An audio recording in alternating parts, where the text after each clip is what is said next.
வணக்கம். இன்று ரக்ஷா பந்தன் வாழ்த்துக்கள். உறவுகளை மேம்படுத்தவும் நட்புகளையும் மேம்படுத்தவும் நம் உள்ளங்களில் இருக்கும் நன்றிகளை நீக்கி இரத்த பந்த உறவாக மாற்ற வேண்டிய நாளாக அமைகிறது.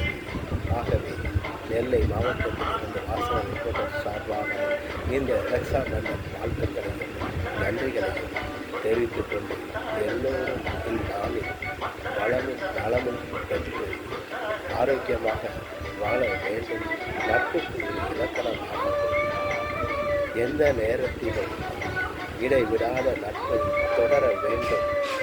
அந்த சகோதரத்துவம் தலையெங்கும் தூக்க வேண்டும் என்பதே இதனுடைய லட்சியமாகும்.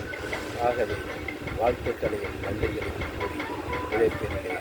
உழைப்புதான் முக்கியம் என்று சொல்லிக்கொண்டு விடைபெறுகிறேன். நன்றி.